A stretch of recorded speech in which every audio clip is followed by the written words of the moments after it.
নিজে থেকে বল তুই কি শাস্তি চাস? ওর কান্না দেখে আমার এমনি ঘাম ছুটে যাচ্ছে গরম। নিজে কি শাস্তি চাস বল একটু দেখা। গাইস ও কি করেছে জানো আমাদের বাড়ি এখানে কালকে আমরা একটা জায়গায় গিয়েছিলাম। এই জামাটা আমার ভাইয়ের মেয়ের কথা বলছি দোকানে আমি চুপ কর কাঁদবি না তোকে মারিনি বকিনি এখনো পর্যন্ত কিচ্ছু করেনি তোমরা সর। তো দেখো এই যে জামাটা দড়িতে মেলা ছিল ব্লেড দিয়ে কেটেছে কেটে অস্বীকার করে বাড়ি পালিয়েছে যে আমি কিচ্ছু করিনি। মার কলার কাছে গিয়ে লুকিয়ে মায়ের কাছে লুকিয়েছে যখন ধরে এনেছি প্রমাণ হয়েছে যে ও করেছে এখন বলছে আমি আর করব না।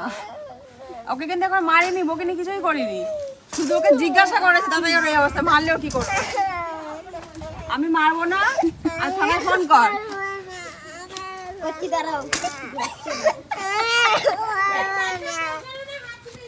থানায় ফোনটা থানায় কর না। ও ওইখানে গিয়ে কেন গাল দিয়েছে তোর মেয়েই করে দেয় কাউকে আর কি গাল দিবি ভাই? ভাই দিয়া কর ভালো অন্যরা ব্লেড দিয়ে দেখে তাই নয় ও গালও বাজে বাজে গালাগালি ওই ধরা সাবর আর দিবি আমার বড় বলছে আমি করিনি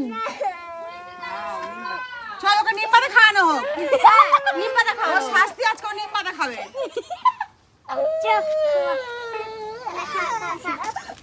কেউ নিচ্ছে সেবা এটা শাস্তি এটা